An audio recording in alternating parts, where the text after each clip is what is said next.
To all of you. Good afternoon, sir. Session after lunch is always very challenging and more challenging for the tutor because you can manage to take tutor and that too when things are getting recorded. It's doubly challenging. I believe all of you have been getting very increased session and very engaging one. I've been asked to talk about continuing evaluation and comprehensive evaluation and learning outcome for the students. That's what was asked me to talk about. We are a very unique country in terms of managing our education. We are aware of 4 Vedas, isn't it? There are 4 Vedas, 4 Vedas which are there in this country. The 5th one also. There are 4 seasons. There's the 5th one also. You know what? Any idea? What is the 5th season in this country? Huh? Election comes every 5 years. This 5th one comes every year. It is like that season. Exactly. No? So we are a country of 5 seasons. So you will find all of a sudden everyone is talking about exam season. No? Even our Prime Minister will talk about Pariksha.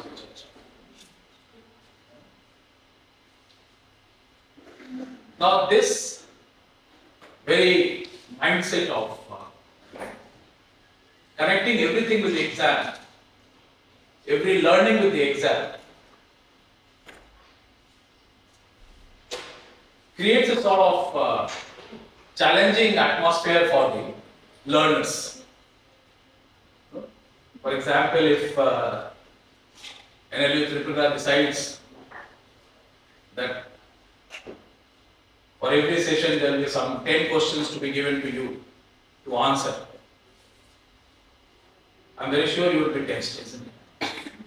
Even though the question is asked that how do you like the delivery of the tutor, whether he was dressed properly or not. Without knowing the content of the question, you will get tensed. That's what is the very mindset related to the exam. And possibly that is the reason why the thought process has been brought in to bring in an experiment with regard to this 5th season exam. Then how do we bring it? What shall we do? And the one reason for which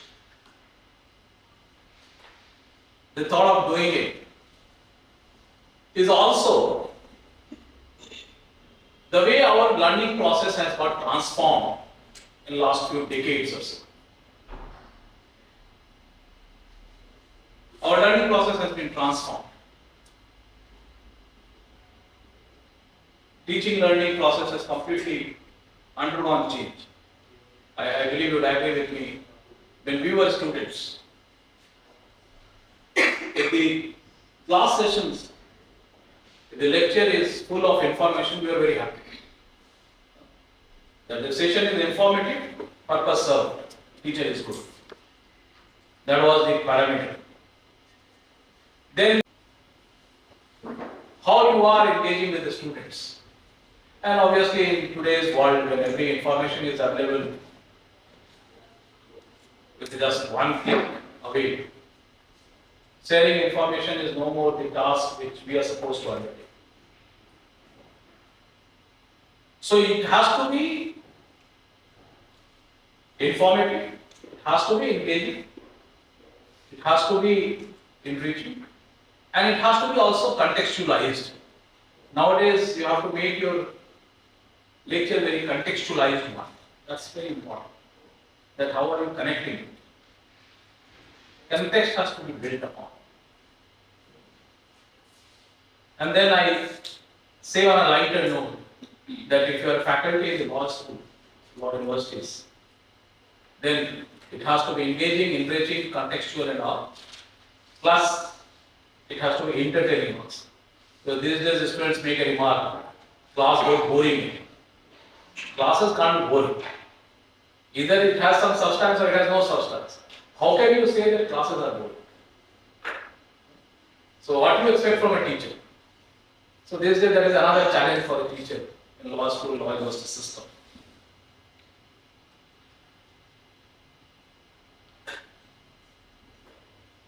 Now when we are accepting this change in teaching learning process, now this has become a new trend. Obviously we are moving away from traditional method of teaching. We are moving away from traditional method of teaching. What was the traditional method of teaching? Lecture method, or it is more of teacher-centric method.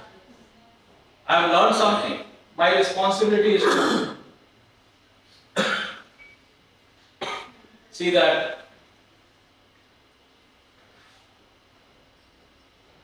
I successfully impart the information to the students. We are teacher-centric. That how successfully I am passing on that information, transferring that knowledge to the students. A traditional method. And at the end of the day, I am evaluating that how students have learned the lessons, what they have learned. Now when they change the scenario of teaching learning, or newly adapted one I would say, we are moving away from this traditional method and making it a student-centric. I believe there was a session on outcome-based learning. There was a session taken up, which is more of a student-centric. More of a student-centric. Because outcome-based is all about that how your students are getting prepared for addressing the problem. What skill set we are developing in the school. That's what is the focus now. So from traditional to outcome based, the change happened. Having said so, I would also say that it is not that complete transformation has happened. The answer is no. It's not that the complete transformation has happened. Because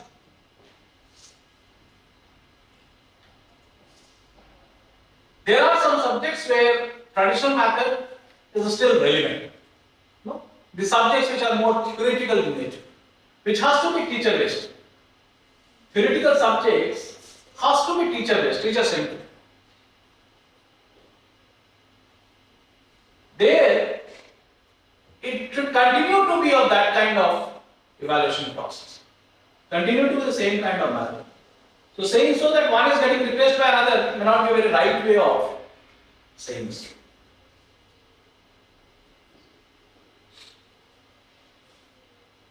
Now with this change, there is a thought process which is coming in of also changing the evaluation process. Because if the entire process of delivering the lecture has changed, if the goal is being changed, if the pattern is changed, then it is also suggested that the evaluation process to be changed. Isn't it? And that's how you find what came into practice is continuing assessment, continuing evaluation. These days, every educational institution is focusing upon the same. I don't know whether the institution where you come from, whether they are emphasizing upon it or not. Are they emphasizing upon it? Yes. Huh? They are saying that let continuing assessment be a very integral part of the entire evaluation process. Still, we are not coming out of that mindset of end semester exam. We still carrying, because somewhere we believe that end semester exam has a larger sanctity because it is conducted in a very controlled atmosphere. And this is what we have learned from our colonial rulers, that we like controlled atmosphere. 2 feet का seat का जगह होगा, 4 invigilators होंगे. No? At the end of the day, they are all only students. But that day we get a different feeling. We look at them as if, entire semester they have studied only to learn how to cheat in the exam. We will be very, very careful. We will be screening them like anything. I see interval continuous assessment. So this is what is still there. What you call as that exam in a technical term used in the literature is summative examination assessment. Summative. That this is something which you are evaluating towards the end. Where what you are judging is that what exactly they have learned towards the end, after completion of the course. Now, continuing assessment is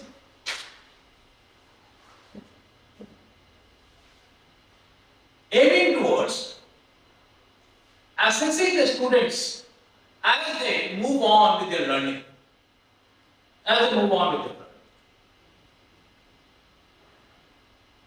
That's why this idea of continuing assessment has come in.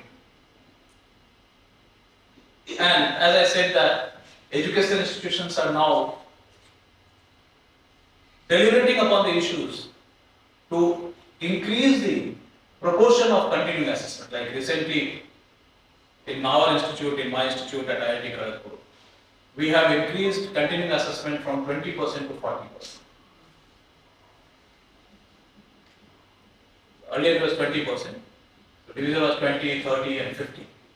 20 continuing assessment, 30 mid-semester and 50 was inside. Recently there is a change, proposal is there, it's already approved sort of. That 40 should be there and then 30 equal weightage to the mid same and mid. Now the question is that what for we are now focusing on continuing assessment? What is the purpose is going to serve? That's the question.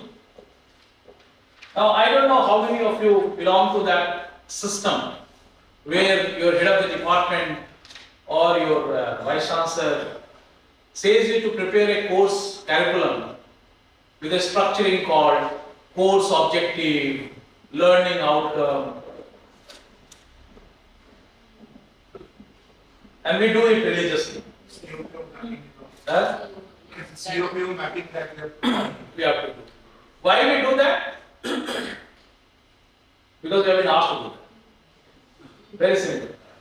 Learning outcomes. That's what I'm telling you. That because we have been asked to do that, because that's what gives a flavor of outcome-based learning,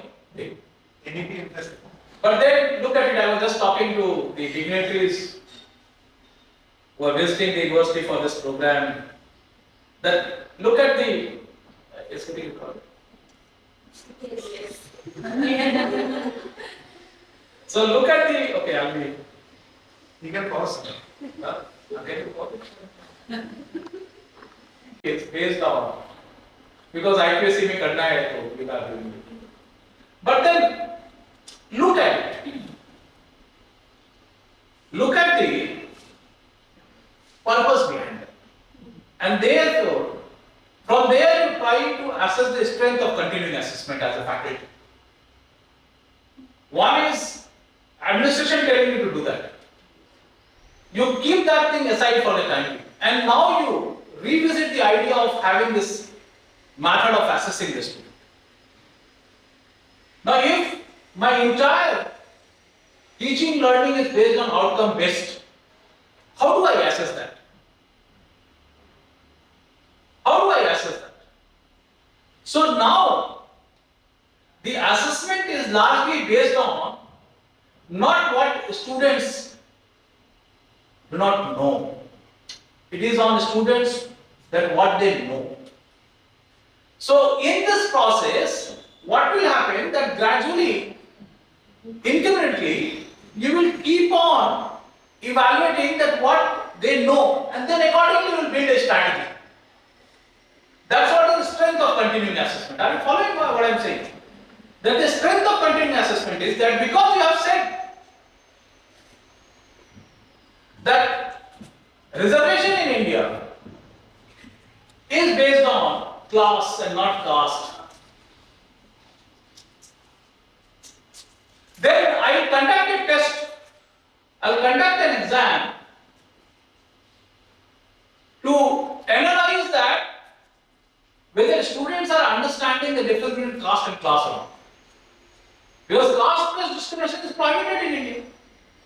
But the ground on which this benefit can be given is the class. If I conduct the test evaluation towards the end, then how do I change my strategy during the course? Then I have no opportunity, isn't it? Then they'll go with that learning only.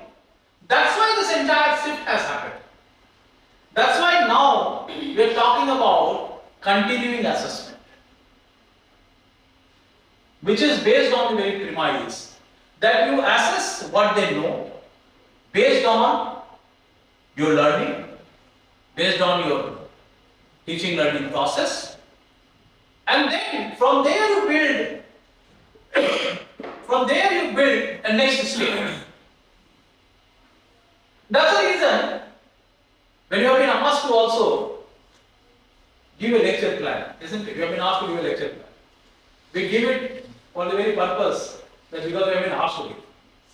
We never apply our mind. Never apply our mind. Because we have been asked and the format has been given, we have to give it that. For example, I tell you, kindly excuse me if I give more examples from Constitution because that's my area of interest. All of you have a fair idea about the structuring of the Constitution. There is a part under the Indian Constitution which deals with citizenship. No? It is Article 6, 7, 8, 9, 10, 11. 6, 7, 8, 9, 10, 11. These many provisions. And you know, how many of them or how many in that, how many of them are really relevant as on date? Only one provision. We say that Parliament may by law determine the citizenship. That's all, 11. Because Constitution has not talked about citizenship structuring of law. They have left it on Parliament to do that. So what are the rest of the provisions? Rest of the provisions are with regard to who shall be given citizenship at the time of the commencement of the Constitution. Isn't it? That who shall be citizen at the time of the commencement of the Constitution. 1950. The relevance of 5 provisions are 50. Now 2025 if I am teaching the subject, if I keep on telling 6 kya kehta hai, 7 kya kehta hai, I don't know. But then you prepare the syllabus. Because there are 5-6 articles, you will dedicate 3 lectures, 5 lectures, because 5-6 articles. So when you are designing that, keep always this assessment factor in mind, that what precisely I expect my students to learn from there. And then cross-verify with the basis of continuing assessment. Do not stop there. Cross-verify. For example, next time when you are teaching Constitution, ask those students that you have been given a task to redraft this part in the Constitution. You are a member of Constituent Assembly. Now redraft it. And this task is given to you in 2025. How will you redraft?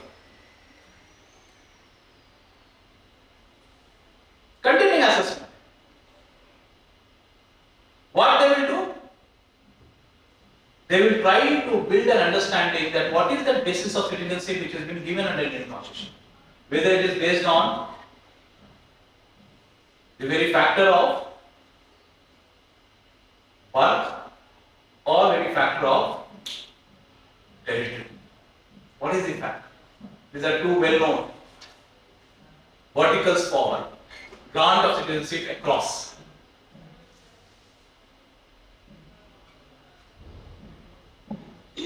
So now, when you look at it, that I have dealt the subject in a particular manner, whether the student has learned it or not. Summative exam, end semester is not going to help you. The continuing assessment is going to.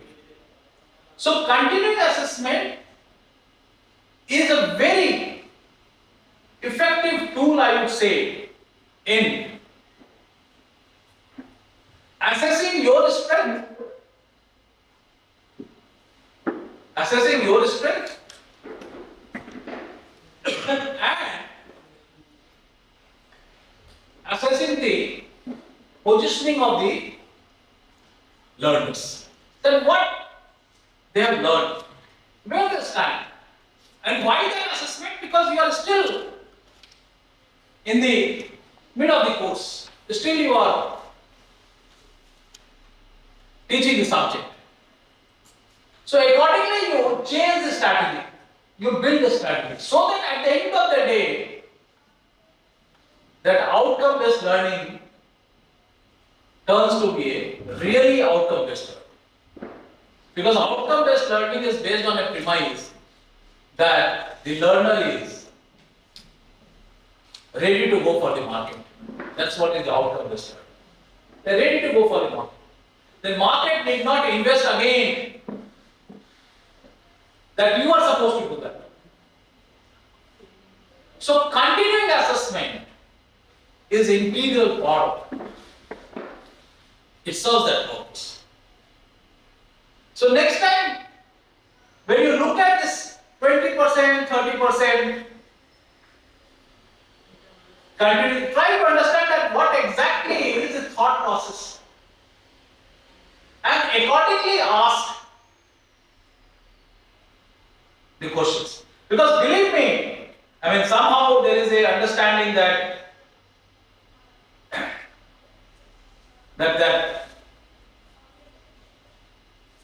with continuing assessment percentage going higher, things are going to be more liberalized in terms of evaluation. This kind of understanding is there amongst us, isn't it? That is 20 to 30 to 40%, there is a more liberty with the faculty, and we can really experiment that based on our choices. But I would say, higher the percentage for continuing assessment in entire ecosystem of the evaluation, system becomes more complex for the faculty. That continuing assessment is a strategy which you need to plan very properly. You need to plan very properly. Because at the end of the day, the purpose is to see that what they are learning. So it can't be one fine morning because you don't feel like teaching, you can announce that today is surprise test. That's not a continuing assessment. And then you can't simply say, okay, explain what Supreme Court has said in relation to Article 21. No. That's something what is not a continuing assessment. It has to be well planned. For example, if you ask your students to read case laws, then you can ask the students to frame a problem, factual problem, involving 4 or 5 articles of the Constitution. So say they take half an hour time, formulate some problem. Don't give an answer to that problem, just formulate the problem. Law faculties would understand what we call it as a mood code problem. Just ask them to formulate the problem in order to understand that are they understanding the significance of factual matrix in a case law. So, continuing assessment otherwise appears to be an easygoing kind of thing for the teaching fraternity. But believe me, it is not. It is not. If it has gone from 20 to 40%, if you ask me, I am concerned. I am really concerned. Because now the scrutiny is much higher for my teaching, learning, thing. Because now students are going to judge me more. Earlier it was just 20%. They were saying, okay, 60% belongs to what? That what I perform in the exam. Now they will be thinking more that, okay, it is going to be that what exactly is going to ask. Is it relevant or not?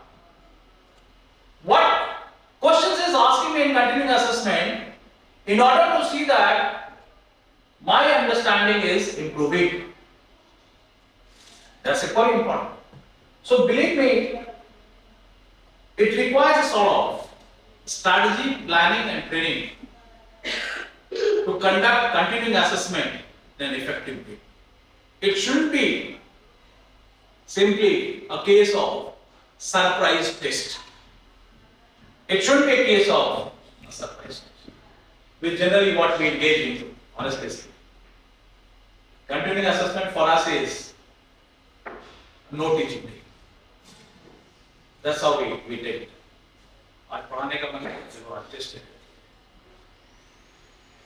But ideally it shouldn't be like that.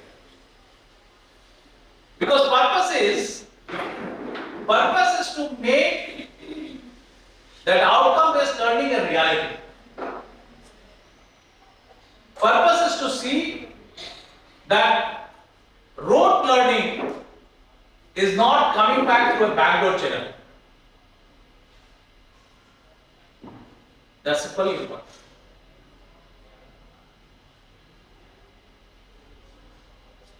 So what to ask? When to conduct the exam? And how to evaluate it should also be a factor. So continuing assessment, ideally speaking, gives an opportunity to experiment. If class size is very big, you can think of taking quizzes. If class size is small, you can think of asking some writer, because after all you have to evaluate and give the feedback to them. So you can engage into different kind of assessment methods. But all this starts with this understanding that continuing assessment is all about evaluating the progress of the learning and identifying the shortcomings and addressing it in that semester itself. You identify it, then go back and then again make the students that learn that is what you say that what I'm doing is something not doing. Continuing assessment also has this advantage. What is that advantage? You want your students to be very consistent one. आजकल वो क्या जमाना है reel का जमाना है. All of us like reels. So continuing assessment is like reels. That 20 second, 30 second snap. Amazing assessment. So continuing assessment, if it is planned properly, it can help you in assessing in a very consistent way that how the students are performing. Because I always believe that as a faculty, my success lies in reaching out to the student who is weakest in the class. Not the one who is very good also. Possibly he doesn't require my support. Continuing assessment is a very good tool to identify such students. Very good tool to identify such students. So it helps you in maintaining the consistency. And it also helps in assessing your own mode and method of delivering the lecture. For example, Susmita knows that we have a system of getting a anonymous feedback in IIT Kharagpur. You won't get admit card unless and until you feel the feedback. And because it's a mandatory, so students they simply write some purpose. They say A, B, B, no, because without feeling that you won't get. But some of them they write a serious remark, which makes some sense and a message to the faculty. And I have been getting a very consistent remark that I failed to complete the syllabus. Very consistent. Because of the kind of subject I deal with. And also sometimes we have a very bad habit of emotionally get connected with the subject. So if you're dealing with some topic which you find that requires some kind of more, then you start encouraging the discussions and all and all. Now continuing assessment can help you in correcting yourself also as a faculty. Because now that feedback which I am getting after completing my course, I may follow it next semester. Or next semester I may start with a resolution. This semester I will finish. But it may not happen. So honestly, personally I believe that that should not guide me. Because syllabus completion should not be my target. But then that's a personal opinion. I mean, it all depends on the system, from system to system. Mandate for the exam. Mandate for the exam. So, but then sometimes you can always take a sort of, because finishing syllabus is also sort of hard. You can finish 2-3 modules in a day. So you can always say that okay, you read these references, and what I'm today going to tell you is from those references, and you can always do that. So continuing assessment, I would say, is for both the students, both the learners and the faculty. For us, for faculty, it is a true marker for that outcome-based learning. What we talk about, course objective CO1, then CO2, there's a standard format. The other day I was external expert to this IPSC का कुछ है external expert. So I saw the pattern, then I asked the faculty. The standard answer, sir, this is format has been given by the university. That's all. I said, what does it mean? But then if you connect it with the continuing assessment, I am very sure that you will find that it is the need of the hour. In today's context, in today's time, you cannot simply get into that rote learning and traditional manner. Not possible. Not possible because of the fact that the students are very clear in their idea that what they are expecting from you. So accordingly, you have to change the strategy. There are disadvantages as well. It's not that everything is good with continuing assessment. What is the worst kind of factor with continuing assessment is what we call as factor of the exam season. What's supposed to be one-time fear for me in a semester, now it has become throughout the semester. Is it? That's also a fear. Huh? That's also a fear. So there is also negative side of this continuing assessment.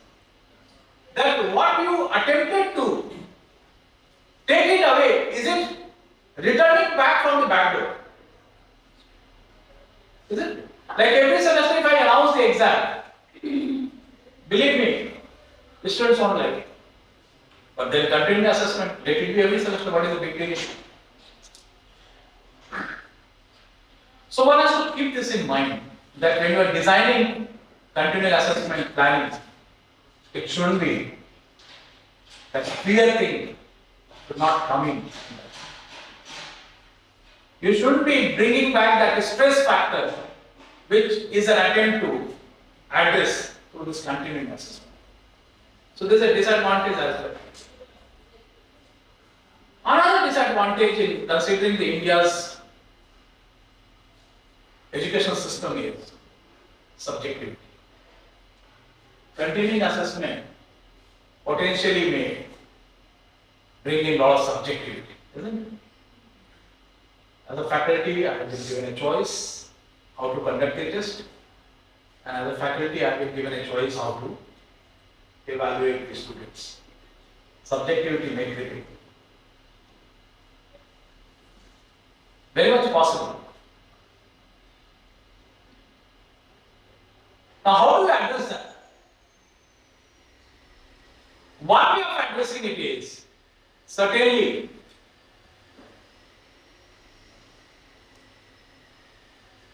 announce the plan very in advance, so that the student should be informed about your plan, your study. It shouldn't be like you are conducting an exam and then in the evening you are getting a phone call that I have planned to travel, you are conducting the exam.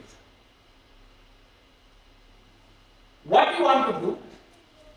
Whether you want to do quiz, whether you do surprise test, descriptive test, MCQ, it must be informed very in advance. And why you have adopting that evaluation system must also be very scientific. It shouldn't be just randomly coming from your mind. It has to be this.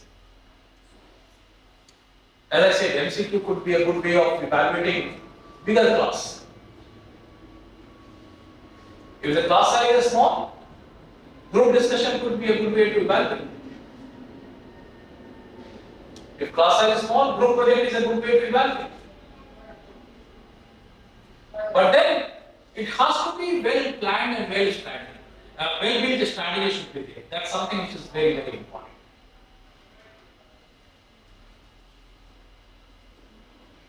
And then other disadvantages with continuing assessment is, apart from creating this impression of adding to the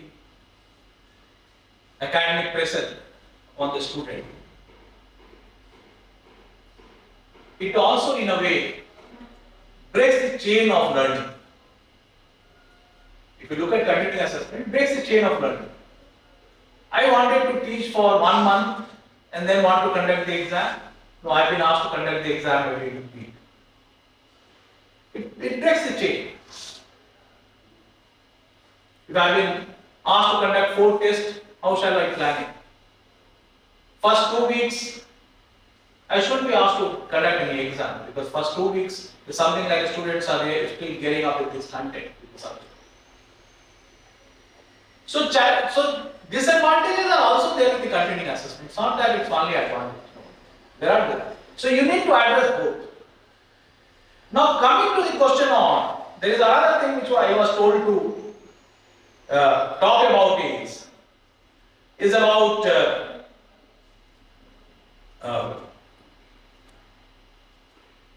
comprehensive evaluation. Now I don't know how do we understand comprehensive evaluation and how do we connect with continuing assessment? Because comprehensive evaluation has 2 kinds of meanings.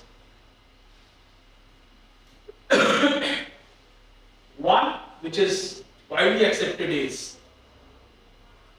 conducting an exam after completion of the course, entire course. Like for example, in IIT we call it as a case of grand bypass.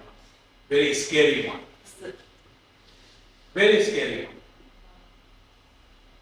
The student has completed 3 semesters and then 10, 15 of us asking questions. Humanly not possible. If I am asking for constitution, the next faculty is asking for IP, the third one is criminal law. Very scary, I acknowledge. And I feel for system. They are undergone this. But comprehensive exam plays a very critical role in the evaluation process, believe me. If you do a kind of survey here, many of the faculties would not agree with this kind of processes. The reason why they would not agree, that there is no point bombarding your own student with questions. What you have studied 2 years back?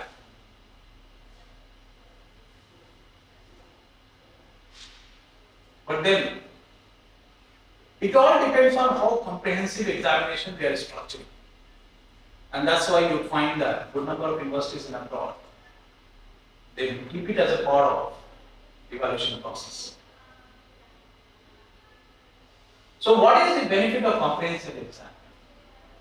Comprehensive exam is all about evaluating that whether the students have understood the concept or not.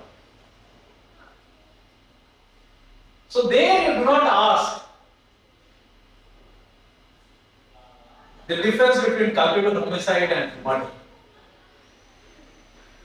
There you ask a student that you are driving your car with a speed of 80 km per hour in the city road and someone gets hit, what will be the culpable?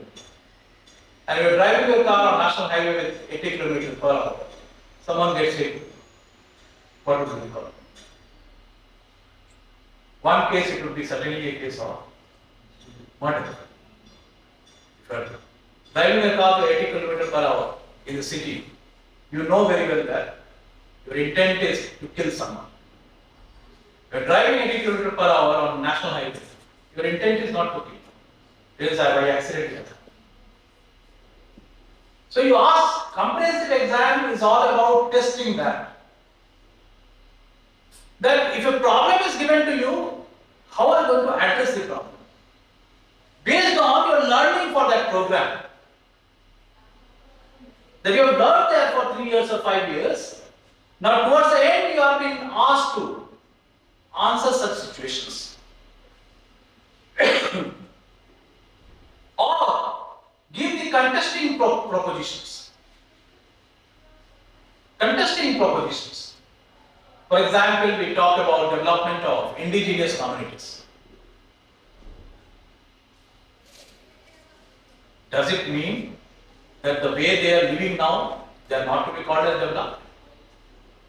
And what is our understanding of development is the only understanding of development? Give them a challenging proposition and then ask the question that what is, then it would be a true comprehensive evaluation. Then it would be a true comprehensive evaluation, isn't it? If you ask, okay, tell me the section, what this section says, Susmita would say that why this wisdom was not there with sir when I was a student. Because I was badly drilled in comprehensive exam. Sir should have asked this. Now what Gandhi is giving now. But comprehensive exam has significance, you think about it. It's not there in many universities. Not there in many. It's not there in many universities because there is an understanding that this is again a replica of rote learning. That before the exam, for 2 days, 1 day, you are revising everything. The purpose of this exam is not that. Purpose of the exam is, and therefore try to bring in this experiment, if at all you are in a position to do that, or at least in your subject. Maybe you can think of bringing in this thing without even making a part of credit. That assess the student after completion of the course, that how they are prepared for addressing the challenge. What would be alternative propositions they would bring? For example, these days so much of Encouragement for mediation, isn't it? Even judges of the Supreme Court talking about mediation. Sometimes I wonder that if mediation becomes very popular and if it gets wide acceptance, what will happen to the judiciary? Pendency will reduce. Tendency will get. I am saying, imagine that no tendency. No matter goes to the court. What will happen to the judiciary and the judicial institution? No job. Probably the pending will be resolved in next 5 years. After that, sir? No law. No judge, no advocate. So look at it, what we are advocating for. If it succeeds. But then the other side of mediation, when we advocate mediation, are we also somewhere advocating for dispute resolution system governed by private entities? As of now, our understanding is that dispute resolution system is a core part of sovereign, is it? State. Isn't it? That's what is our understanding. Understanding the concepts. Do they have alternate approaches after your learning? That's very important. Like such say pendency reduction. I'll say pendency is good. Pendency is a blessing, I'm telling you. Sir, an alternate thought. Comprehensive exam. Why it's a blessing? Pendency to me is a testimony of faith in rule of law. Isn't it? Because society, in any society, conflict is bound to arise. Isn't it? Dispute is bound to arise. If I start settling my dispute the way I wish, I'll be advocating for a system which won't be compliant with rule of law. Then it will be rule of men. Isn't it?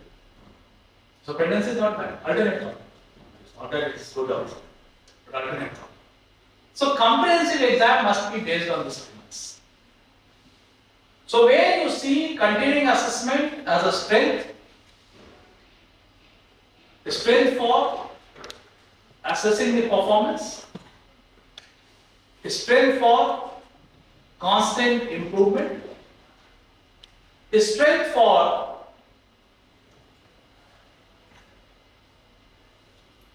building the strategy for effective learning.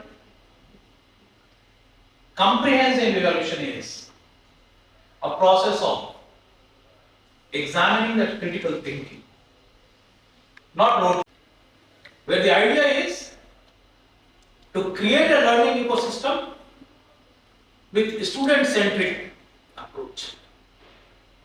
Not as teacher saying, it doesn't matter that how much today I have prepared for the class. It all matters that what they are ready to receive, and accordingly I should make it. Accordingly, keep this experiment. I am telling you, you will find a difference. I do that. Sometimes it so happens that you are entering the class and you don't feel like it. Discuss some contemporary issues. And then, when you're discussing contemporary issues, try to ask the same thing in the exam. Then they will also find it very good. They will not simply say, oh, ask the same. Correct it. So, when you say it has to be student-centric, the entire purpose is, at the end of the day, we must ensure that the purpose is effective learning, not teaching. Purpose is not effective teaching, purpose is effective learning. And whether effective learning has really taken place or not, it depends on it. Effective learning has taken place or not, it all depends on how strategic you are in planning your assessment method. Like these days, there's a talk going on, make it open book exam. The students also say open book exam.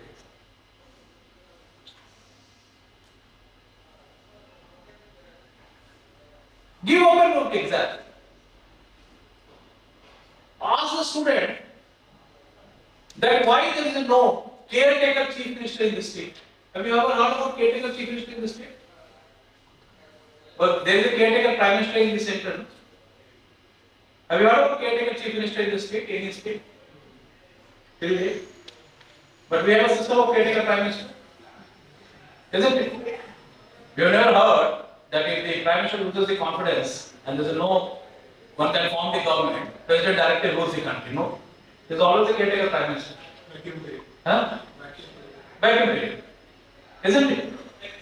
Why something similar has never been thought of for the state? State also similar situation arises. But sir, in some cases when Chief Minister submits a resolution to the governor, and the governor asks to continue in the time. No, that is different. That is something when you say that until next one comes or until presidential rule is imposed. I am telling you, imagine a situation where there is no ground for imposing presidential rule. No, like situation what happened in Maharashtra. After a poll, political parties were having different opinions. They were not, pre-poll alliance was not being honored. After all, federal system is there for the center as well as for the provinces. We don't have two different systems. Why we have never thought of caretaker chief minister?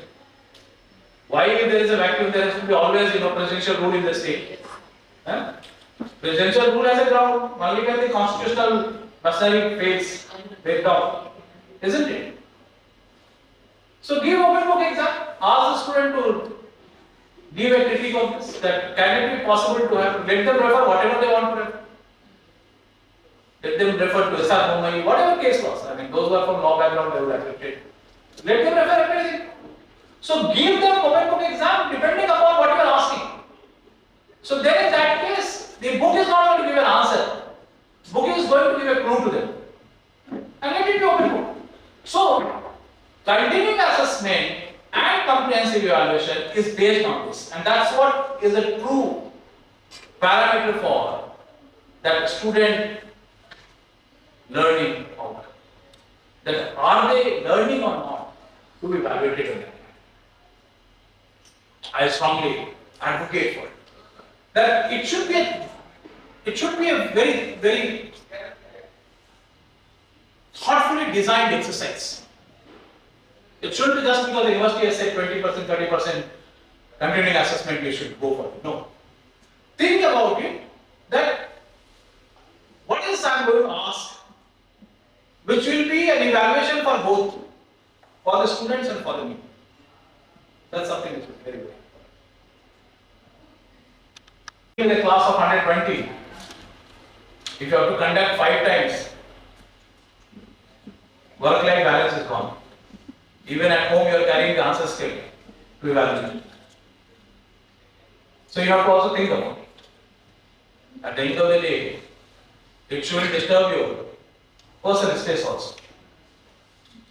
So it should be also designed in such a way so that the advantage becomes disadvantage. It should be also like that. So what could be a matter? If you are conducting one quiz, other will think of conducting group discussion so that you can evaluate there and there only. You did not carry the answer scripts. Resources are equally important. Because for conducting continuing assessment in a very effective way, you also need good assistance. You can't do all alone. For example, if you want to ask someone to simulate some exercises, you need some helping hands. So challenges are there for both. But then it is important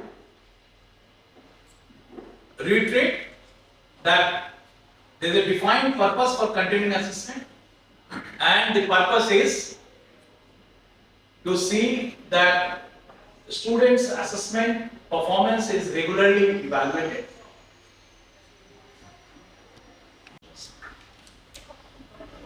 And how to create this mindset of only passing the exam? If we have a different component, if we have a 30 marks continuous assessment, we divide it into 3 different parts. Let's say one I take it for a midterm test of a pen paper based. One is with respect to some project, or one is with respect to the group presentation. For example, if I do that, the mindset they only come how to score that test at any cost. Whether the learning has been retained by them or not, it is very difficult when the student base is large, student group is there, and focusing on the individual learning and growth path. It is very difficult sometimes for the faculty to map it till the government examination, how the student has evolved over the course till government examination so that retention has. That's really a tough task, because at the end of the day, somehow the system is driven based on marks and all. Some very market technologies that as a first benchmarking for your quality performance. But then ways of doing it could be, one, you may think of coming up with average kind of thing, so that get nominated member in Rajya Sabha. All of us are there. So then there was a case which was filed challenging his nomination. It was challenged on the very ground that game of cricket does not fall under the criteria what is there in the constitution. But a student brought in very interesting argument. He came up with the calendar, ICC calendar. He said, sir, look at the calendar and look at his engagement. Entire year he is going to be on the ground. Because when he was made the nominated member, he was still an active player. He said, when he will get time to participate in the parliamentary process? I really liked it. Very innovative argument. And backed by evidence. So sometimes you have to also encourage the student to think like that. When I framed the question, it was not in my mind. I never thought that there is something like that one can build an argument. The ICC का calendar क्या है? Where all he is going to play? How many days is going to be in India? How many days is going to be in abroad? But he came up with this matrix. He said, sir, look at it and then tell me how many days he will effectively participate. So, but then this is I am telling you, this is a sort of a skill which all of us need to work upon. Unfortunately, we faculties believe that we have to learn. We know everything and we need not learn anything. But these are the things which we need to learn. That when you are studying the question paper, what weightage you are going to give what part. And in that, a certain part should always be for innovative thinking, which you may have also thought about. Then I am very sure students will appreciate it. Otherwise, at the end of the day, it is very difficult to satisfy them. And if you are satisfying everyone, means your evaluation is not objective. Okay, if there is no other question, then thank you all for listening to me and appreciate it. Nicely facilitate the program.